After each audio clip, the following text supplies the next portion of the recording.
Thank you very much for coming to hear me speak, and I'm very pleased to be here. I've had an amazing time. My first visit to South Africa, we went on a not relaxing safari first, where we saw the big five and several other amazing creatures, and then yesterday went down to the Cape of Good Hope because I had to see the tip of this continent, and it was an amazing sight. I hope you all have a chance to go down there.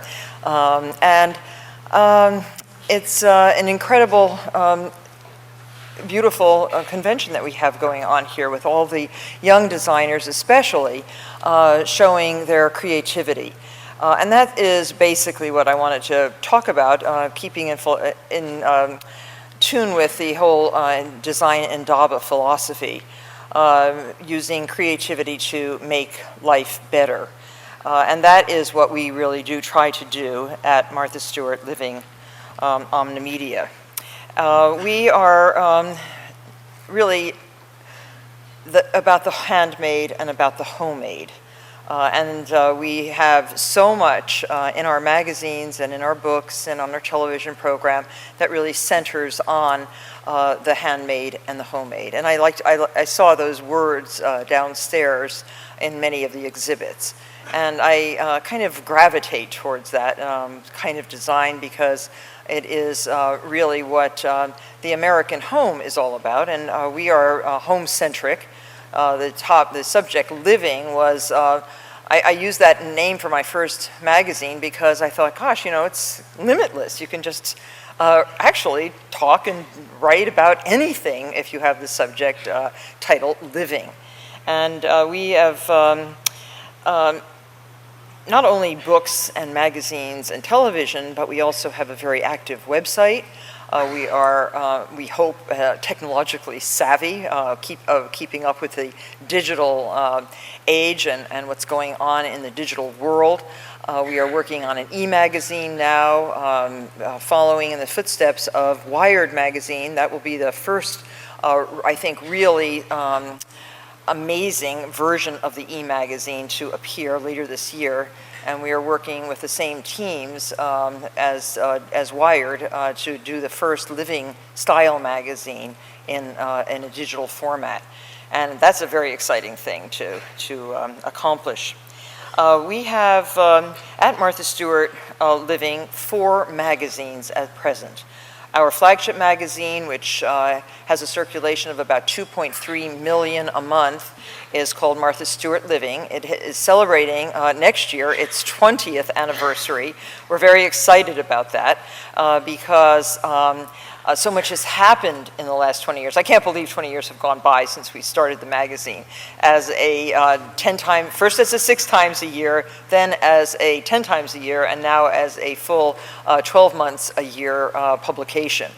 It is very popular. It is full of, again, the handmade and the homemade, and it really centers on core content areas, including cooking and entertaining, collecting, gardening, holidays. These are the core content areas on which we focus, and the creativity of our editorial teams and our editors and designers is just an extraordinary thing. People love to come to my office. We have, I'll show you some pictures of the office, and an incredible space where the creative, just the creative urge and the creative sensibility is rampant. And we like to keep it that way. If you want to come and work at Martha Stewart Living, you just have to bring the kinds of things that you like to do to us, and we give you a home for your creativity. Another magazine that was started 15 years ago is Weddings, Martha Stewart Weddings.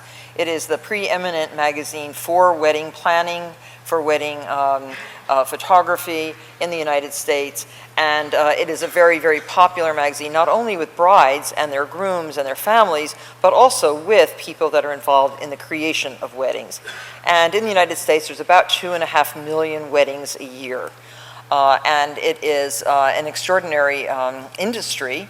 In the last 2 years, with the economic downturn, Weddings have become even more about the handmade and the homemade, remarkably.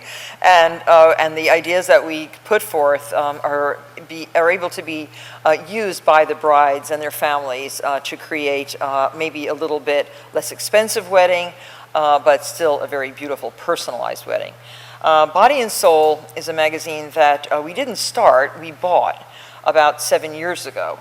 It was a very small circulation magazine, but with the growing interest constantly in the field of well-being, personal well-being, this magazine has grown quite a lot. We're up to almost 800,000 circulation. And we have a new editor who is amazing, Alex Postman. You'll be hearing more about her in the next couple of years. But she and Matthew Axe, one of our Martha Stewart Living art directors, are working on a redesign and a repositioning of that magazine to encompass even more seriously the whole area of whole living, we call it. And we have a website that goes along with that magazine called wholeliving.com. And then our little gem about food is Everyday Food. We started that, I think, about 6 years ago. It's a digest-size magazine, which makes it both very excellent for the consumer because you can just put it in your pocket, but a little bit more difficult on the newsstand to find the small pockets. So when you start something like this and you really try to get exposure for it, it's a challenge. But we have a growing circulation. We're almost up to 1 million circulation a month, avid followers of the magazine. We have a wonderful public television program with 4 of our cooks and recipe creators on the show called Everyday Food. And we also have an ancillary program called Everyday Baking with John Baricelli, who has worked with me for many years on the television program, and he now has his own bakery, but he's a wonderful chef, pastry chef, and so he does the Everyday Baking show. But it's a great magazine, and we just came out 2 weeks ago with our first app for Apple, and it's called Martha's Everyday Food. You can get it for 99 cents. At the Apple Store, or if you're tied into the app network, and you can now get the recipes, the shopping lists, and a lot of direction about where you can buy the actual ingredients. Of course, right now that shopping list is in America, but it's a fun app to look at, and if you have access here, you should look at it. Very, very well done. It's number 1 for the last 2 weeks in the lifestyle category of apps, and it's I think like 26 overall. So it's doing well for a new app in a very, very, very crowded field. But at least we have an app. I've been walking around the office for months saying we need our app, we need our app. We have a lot of other apps in the works now, but not just recipes, but some other things that you'll be hearing about, I hope, in the near future. We also publish a lot of books. Our 70th book, Everyday Food, Fresh Flavor Fast, just hit the newsstands last week. It's number 1 on Amazon in the food category, and I think it was number 3 overall in all books on Amazon yesterday. I try to keep up with where these things are, but it is a really, really nice book using those simple everyday recipes that we create for Everyday Food magazine. About 8 ingredients per recipe. Simple, fast, everything can be made in less than an hour, and it really does fill a vast need for the homemakers in America who have busy lives, challenged lives, lives with husbands, children, jobs, and it really allows them to put good food fast on the table rather than going out and buying takeout and all those other more expensive alternatives. Martha Stewart's Cupcakes is going to be published in South Africa this May, I'm happy to tell you.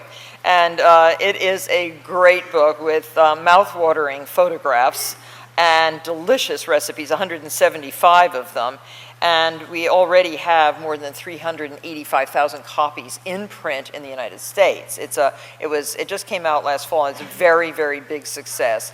And so to have 70 books in print, books that we're proud of, in terms of content, in terms of originality, in terms of really good recipes, workable recipes, and also in terms of lifestyle. It's been, in the last 20 years, really a lot of books to publish. We also have Emerald's books now. Emerald Lagasse, we purchased his business 2 years ago. Not his restaurants, but all of his merchandising and publishing and television ventures. And Emerald has been a very, very nice colleague and someone very pleasant to work with. And he's a very popular person in the States. Maybe someday he'll come down here and talk to you. You'll love him. But in addition to our offerings in publishing, we have a vibrant broadcasting business. We have my daily television show, which is 1 hour a day, broadcast nationwide in almost every market. It's also shown in 85 countries around the globe, some in translation, some with subtitles. And it is a fun program because, again, it is really specifically about how-to television. I and a couple others, like Bob Vila, really started this category of how-to television, which has grown and grown and grown, spawned the Food Network in America, a tremendously successful network, the House and Garden television, Fine Living television, and now we are going in September with all our programming to the Hallmark Channel, which is a family-oriented how-to lifestyle environment for our programming. And I'm looking forward to creating new programming for them. The Everyday Foods crew is there on the bottom left. The pretty girls on the bottom right are the two naughty daughters of my daughters on the left, Alexis, and the one on the right is Jennifer, who is the daughter of my chairman. Somehow they found each other, and they have a very popular radio program in America called Whatever. It's a 2-hour-a-day program where you can call in and talk about whatever. It's a little bit like a female Howard Stern, if you know who that is. A little dirty, potty mouth stuff, but it's it's very funny. And they also have taken some of my old episodes of my show, and I gave them the go-ahead to treat it like Mystery Science Theater with the little pop-up figures who comment on old films. Well, they comment on me and my guests, and I had to keep my family members out of it,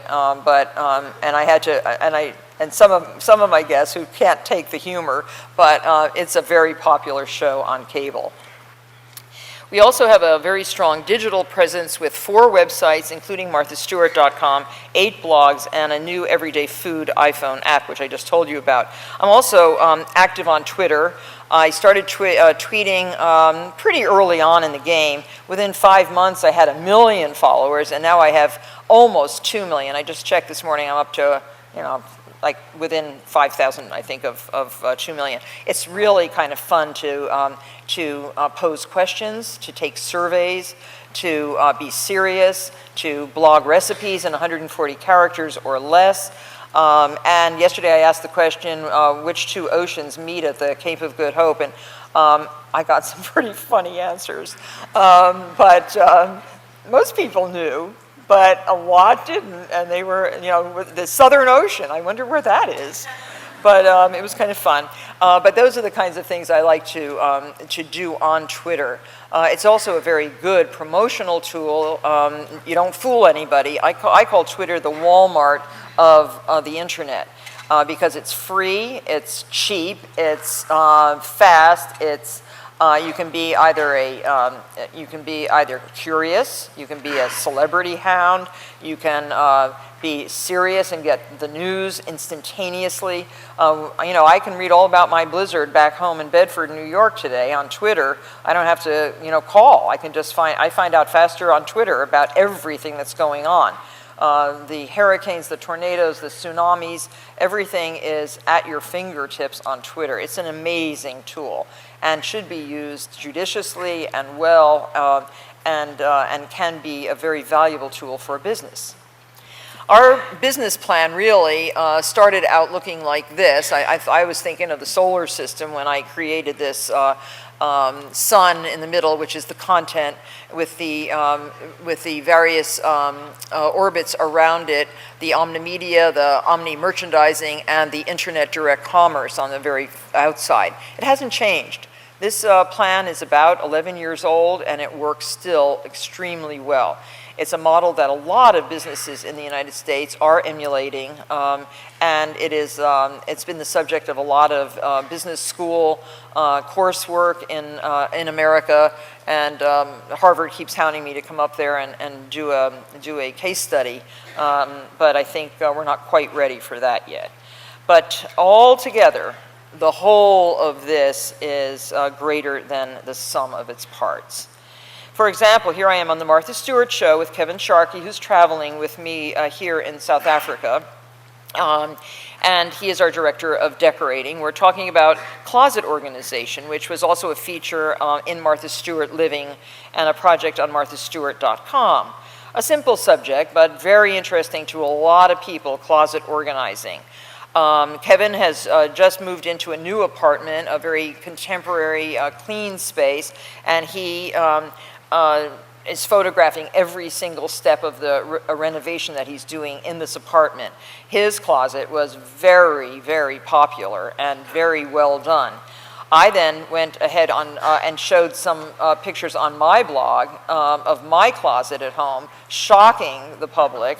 And I got like in an instant, half a day, 300,000 page views on my closet with all kinds of funny comments about how surprising and how much more they liked me, knowing that I was slightly disorganized or hideously disorganized, whichever way you took it at. But it was a lot of fun, and this kind of communication, moment to moment with our public, with our readers, our viewers, our internet users, is extremely important to our kind of business. This is the kind of thing that really does gain attention, keep people, and the more intelligently you treat your readers or your viewers, the more they stay with you. They want to learn, and we've always want to teach. And that learning process, that teaching process, is an extremely important and probably the most important part of our business. Then these are some of my colleagues. Lucinda Scala-Quinn on the top left. She is my director of all food at the company. Not only does she oversee the food editors of the magazines, she also works on all the creation of food products that we are creating for various businesses. Andrew Beckman is my gardening editor. He started out as my gardener, very intelligent man. Very knowledgeable, and now he is the gardening editor and creating a lot of gardening stories for the magazine. Kevin, as I said, is the decorating editor. Sarah Carey is our food editor of Living, and we have many, many other designers, some of them you see on the bottom, working on various projects. Our employees include over 15 professional chefs. They develop over 1,000 recipes in our test kitchens every year, original new recipes. Over 20 home decorating and home design experts, a dozen master crafters, and 3 staff horticulturists under Andrew, to name just a few.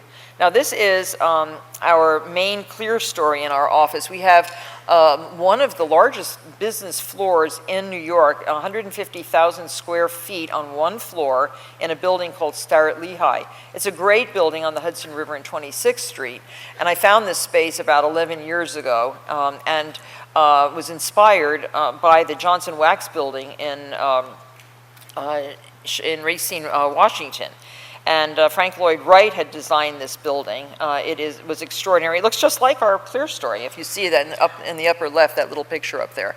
So we took that open floor plan and have tried to maintain an open floor plan. Some people, have started to beg for private offices so they could scream on the telephone and negotiate and whatever else they do. Basically, it's open, it's glass, it's light, it's airy, the window's open, there's natural gas to cook with, and there is daylight. That's the most important thing, I think, in an office: fresh air and daylight, keeping the staff happy. We've now taken the half floor above us, and the views are amazing. It's all windows, and it is, they call it curtain wall, and it is an extraordinary place to work.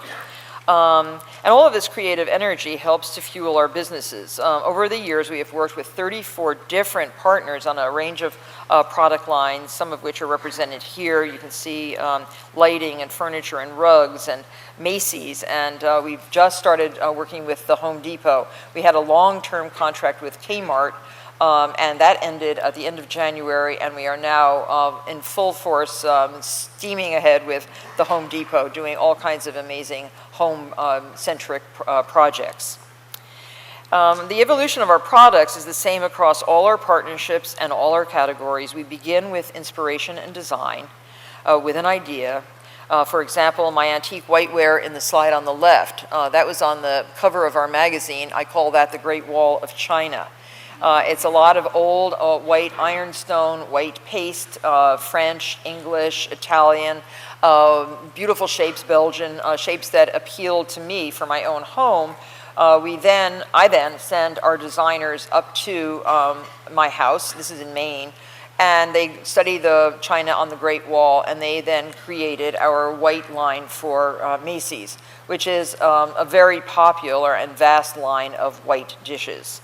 You can see those on the right. Beautiful shapes, both traditional and contemporary, but all useful. The pitchers don't drip. The cups have handles that you can put your fingers through. We think a lot about design and about adapting not only the useful past, but also integrating the very contemporary present into our designs. Each and every product we develop has its own unique and fascinating story, a story that sheds light on the creative process at our company. The Araucana colors, for example, were our first paint colors. And it brought to my mind which came first, the chicken or the egg. And in our story, it starts not with the chicken. Here's one of those Araucana hens. It's a South American breed that lays colored eggs. Oh, in great shades of blues and pinks and greens and khakis. These are the eggs, and so it really starts with the egg. And this compote of eggs has become a very popular image in our company, and when we first published this picture, I saw it hanging in the design studios of many, many, many people.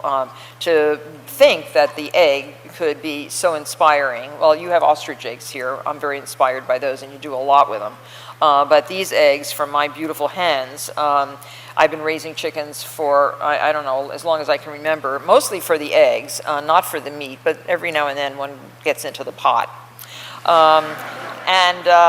I have 200 chickens, laying hens, so I take bowls this big twice a week to my offices, and we send out a company-wide email. Eggs are here, 4 to a person, you know the drill. And people come with their paper cups and take 4 eggs. Trading, the egg trading that goes on in our company. But people love fresh eggs, and they're organically grown, organically fed. And I take home all the scraps from all our kitchens. We have about 5 very active kitchens from the different magazines and television, and I take home all the vegetable scraps and feed those to the chickens. So everybody thinks they're making a contribution. Not only are the eggs delicious, they're also very beautiful, and they inspire so many things. Now, this paint line evolved into a story at Martha Stewart Living. We designed the colors first. We went to a company called Fine Paints of Europe, a wonderful, very high quality paint, $85 for less than a gallon.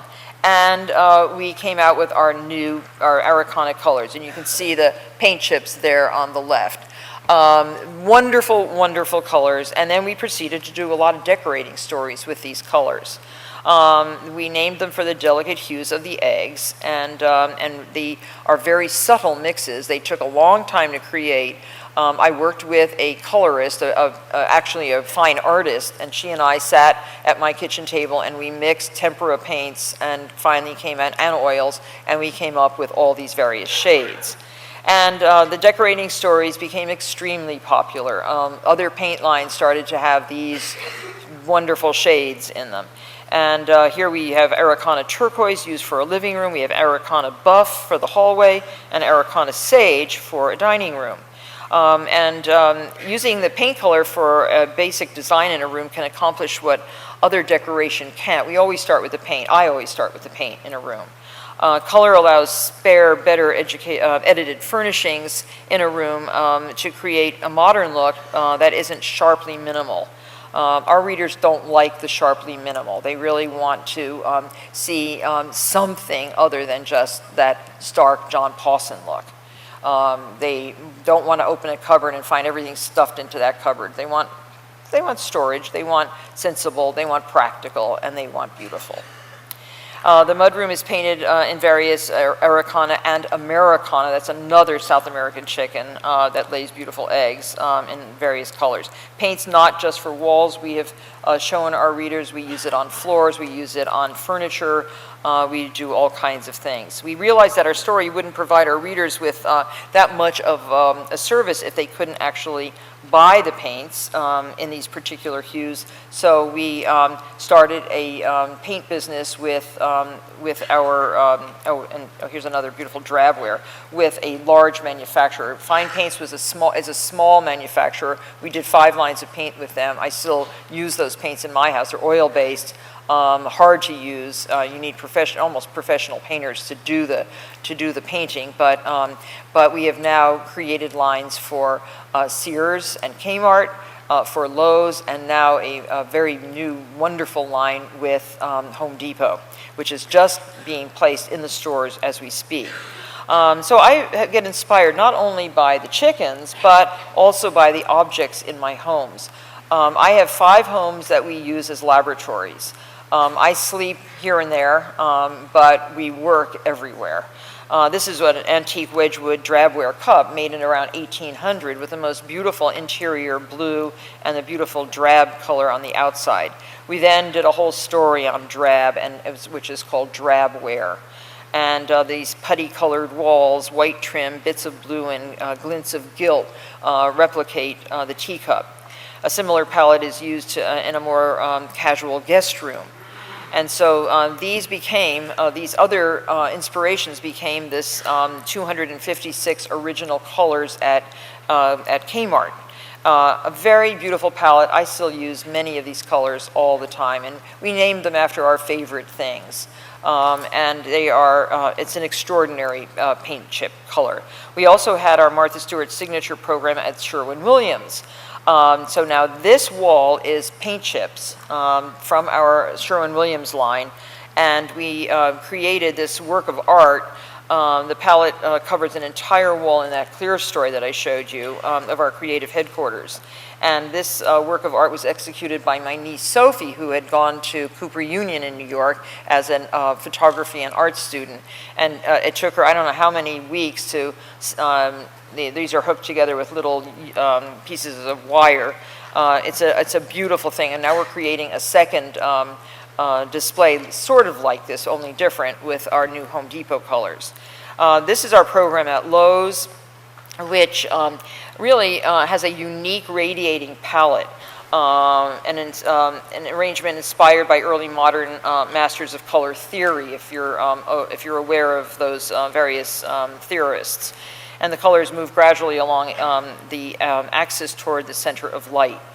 And and the names, stories have been written about the names of our paints, and one man wrote a very amusing, wonderful magazine article saying that how could he not buy Bulldog Black when he was looking for a black paint. French Bulldog Black, it hit him, he bought it, he was hooked. And then he went out and bought Hemp Rope, Brick Hearth, Barn Door Red, and Cake Stand Blue. Our paint program has evolved over the years, and as I said, we're launching at Home Depot now with 280 colors, and I thought it would never happen because I did the original edit. We made like 1,000 colors, And then they tell you, oh, you know, we have a library of paint. This is the ASCO in Belgium, I think. We have every color in the world in our color library. Well, we did about 1,000 colors, and they actually had 3 of them in their library, because these are hand mixed and color is unique. It's one of the most beautiful things to work with. So we came down to 280 colors finally. It took about 6 months to edit. And we have bay leaf, cornbread, sea glass, eiderdown, lunch bag, artichoke heart, and a lot more colors. And we are now creating all the ancillary brochures that go with all these paints. And I think it's going to be a wonderful paint program, hopefully hundreds and hundreds of millions of dollars. When creating a paint palette, Home Depot sells more paint than anybody in the world. So it's very exciting. And when creating a paint palette, we want to offer consumers more than just beautiful colors. The design process extends to the point of sale. And so many consumers choosing paint colors can find that a very daunting task, and we understand that because we're daunted by it. So to minimize confusion, we carefully cull the colors, and we want only the most distinct and gorgeous shades of paint.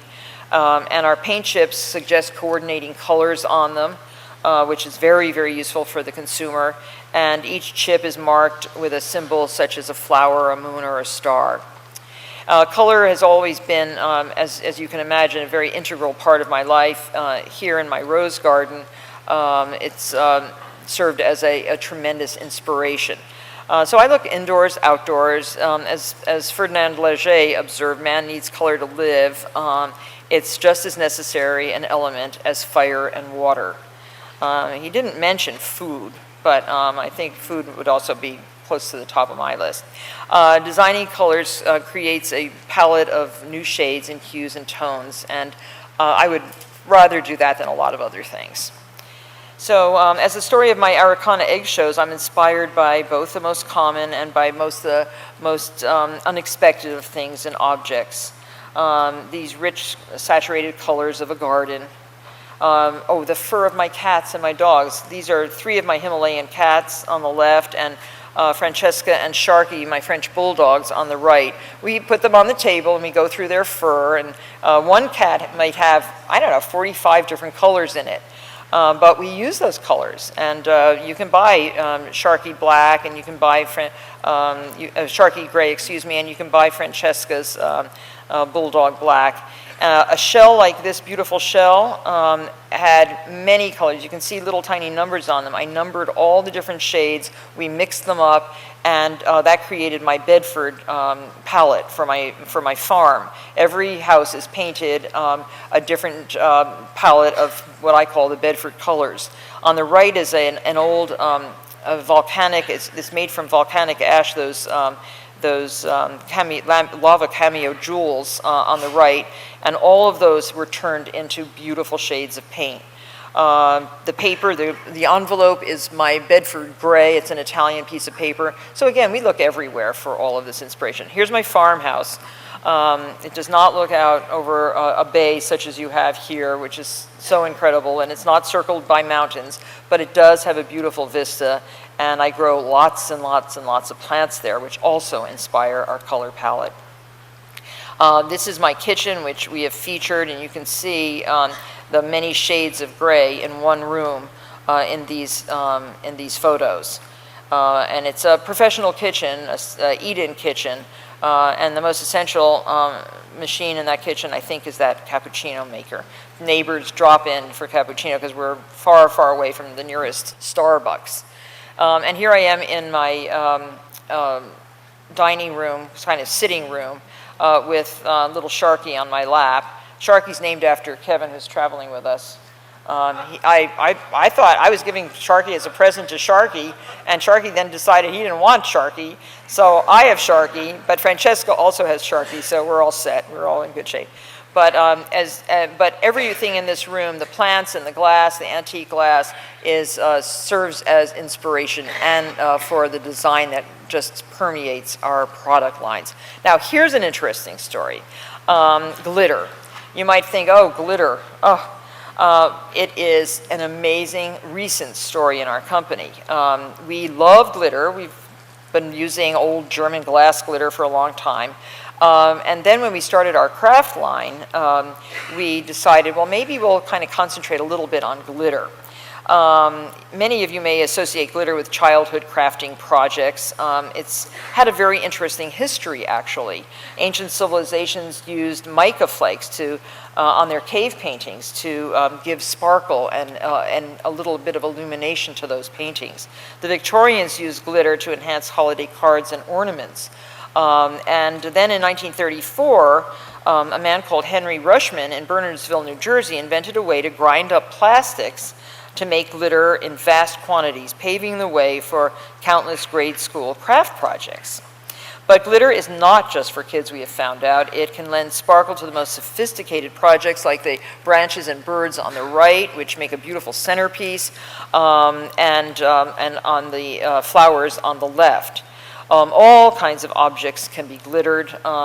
We have done 50 stories in the past 20 years on glitter in our magazines, believe it or not.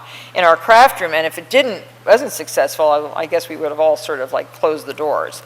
In our craft room in our New York headquarters, everyone sparkles because there's glitter everywhere. And you'll see it in their hair and on their cheeks, and look, you know, makeup has glitter in it if you want, but this is the real thing going on in our place. We glitter eggs and objects. We glitter ornaments. Here's a very beautiful display over a dining room table. Glitter can make a beautiful wedding even more dazzling, these wonderful hearts. Here you see the bride and groom sitting on a moon, a perfect place for photographs for a wedding party. In the Martha Stewart Encyclopedia of Crafts, which was published last year, we devoted an entire chapter to glittering. And it has been one of the most popular, we can tell by the bloggers. They're crazy about glitter. And this is our most recent ad, Glitterati, Martha Stewart Glitter.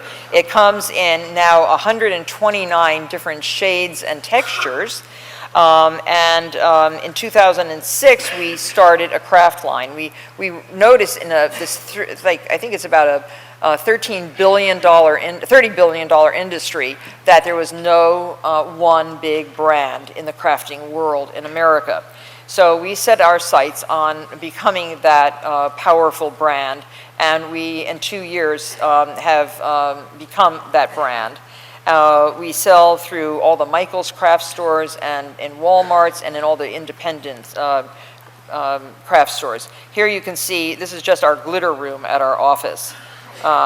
People actually get paid to glitter. And when I walk through there, they're having all the fun. So here you can see another wonderful picture of our glitter. We now offer 76 distinct colors of glitter in 9 different styles, shapes, and finishes. You can paint by glitter. Remember the paint by number? The colors are rich and sophisticated. Well, they even cover a surface of a photo. If you spray a photo with spray adhesive, you can then glitter with specific colors that you mix and create all your own shades. That's Sharky on the right, and that's Vivaldi, my cat, on the left. And the birds and the cards. Laugh, it's a huge business now. Millions and millions of dollars.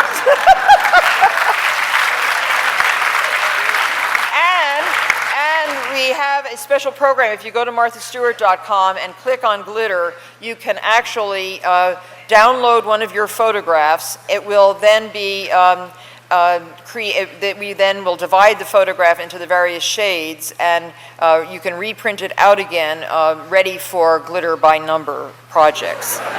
And many, many thousands of people have downloaded such projects for, especially around the holidays. And Jay Leno loved my glitter project, so this is a little clip from Jay Leno, our late night king. All right, welcome back. It's time for a little late night foreplay with Martha. What are we doing, babes? We're going to glitter tonight. Now, what is glittering exactly? Glittering is applying this beautiful sparkly stuff to some glue and making something out of it, like a picture. Yeah, And well, that's me in my car. that's you? That's my car. Oh, I thought there was some handsome guy. Oh, thank you. Look, he photographs very, very well. Well, that's me in my giant hunt ride. I know. I read about that 15 foot wheel That's right, baby. span. That's right. I'm going to use this color. Now you can mix these colors too. See, Come on. You can. I mean, I wouldn't want to try that first time. Oh yeah, you can make out of 24. You can make infinite numbers so of I shades. sprinkle this on like Yep, this? like this. See? Oh, look at that. Isn't that pretty? But Oh, why yeah. are you doing red on blue? I don't know, maybe because it's my picture and I can do what I want. So now you're going to have to make the ball of yarn blue. Oh, Why? you're doing green. Oh, okay. Anything you want, Jay. Then you take this. Oh, excuse me. I didn't mean to do that. Yeah, what is that? Well, canned air. So I can like say that. Doesn't that I'm feel not good? even going to go there. I'm gonna say that. So you can dump it off like that, see, and you have a nice color Wow. field. Then you start with another Well, let me color try or mine. another Okay, shade. where's mine? Well, here, knock that off a little. Oh, yeah, you can do it that way. All right. and then, oh wait.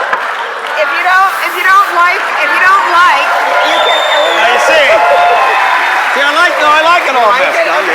Well, if you don't, you can also Well, eliminate. oh, man. If you don't like the guy, you can eliminate him Eliminate from from the picture, photograph. really. Yes, but isn't that pretty? Don't you like it? It's very nice. Very nice. And here, there we have a very nice portrait of Jay. Oh, that's a lovely picture this- to me. This will be Man of the Year on the Time cover. So to create glitter, it takes a lot of science and engineering, and it's die cut, it creates remnants. Our manufacturing partner accidentally sent us a box of samples of mixed up stuff, and we love the irregular shapes, its crinkly texture in the way that the larger surface area captured lights. So we package and sell it as vintage glitter. And we can go on and on and on about glitter, but you can see the projects are endless. Now, Conan, he picked up the glitter bug.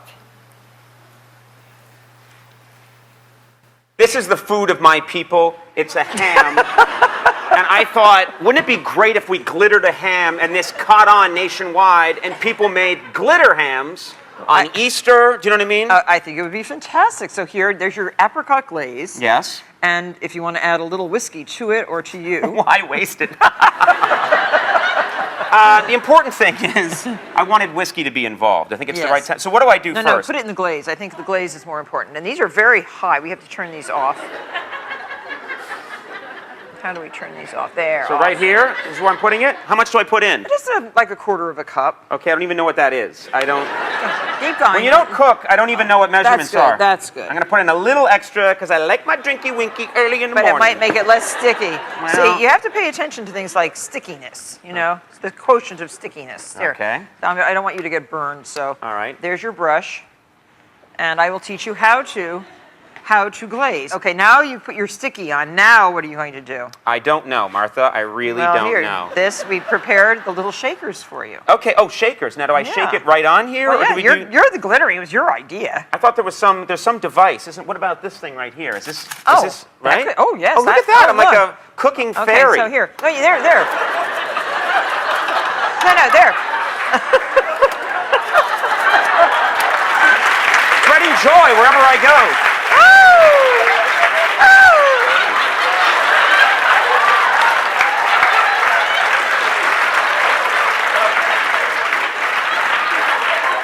I have never This is glittered a incredible. ham. By the way, catch my live act in But I'm- Vegas. It's going to be. I've never glittered a ham, but boy, look how beautiful it does look. Look at that. Now look at that. Oh, look at this it's- golden ham.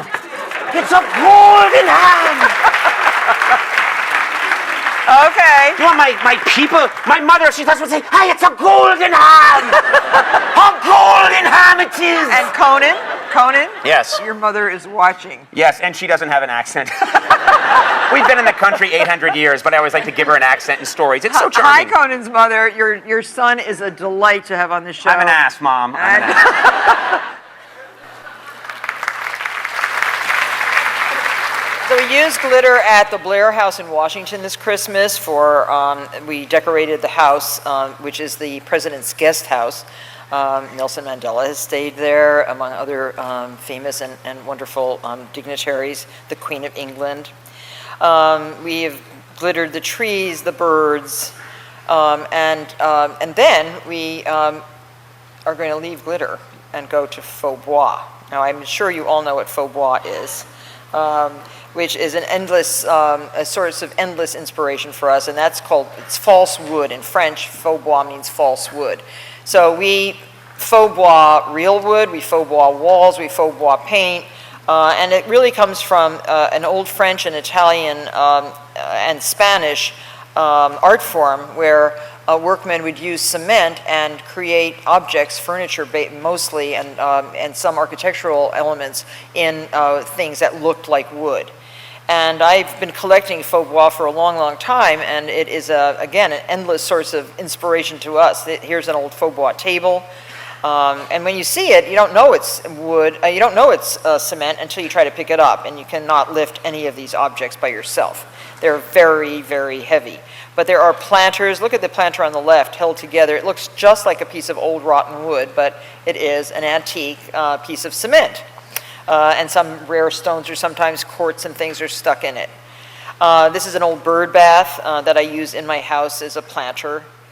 These beautiful baskets are Faux bois, and I use those as flower arrangement, and sort of shaped like a tree trunk, filled with orchids. Chairs, they look very uncomfortable. Well, they're extremely comfortable. This is my Scrabble table on the right, and people actually can sit on those chairs. But they're pretty, they're unusual, and they have been a source of inspiration for a lot of the things that we've created at the company, including Faux bois oilcloth for gardening aprons. Floors, we take regular old pine floors, and if you Faux bois them, you can make them look like oak planks. And it's a very simple little rubber tool, and they come in very different kinds of sizes of grains, so you can grain all different kinds of wood. I have a whole set that I found in Japan. Here's my kitchen floor grained with oak on top of pine. And you can Faux bois icing for cakes, and this is a little cupcake with a Faux bois candy topping. Furniture, painting on furniture, wall coverings, a beautiful fabric wall. My dining room, which has Faux bois panels, and it looks like, oh my gosh, people come in and touch it and they think it's real Japanese wood, and it's actually paint. Paper in Faux bois. Dishes, we made these wonderful dishes for Burleyware in England, a stoneware manufacturer, and I just love how they look. And even flower containers. So it's where we get our inspiration from, the kinds of things that we do is all important to our kind of business. And it's all about design, it's all about inspiration, and it's all about taking that inspiration and creating useful and practical and beautiful things for our customers. Thanks a lot for listening, and we hope that you enjoyed what we had to say about design.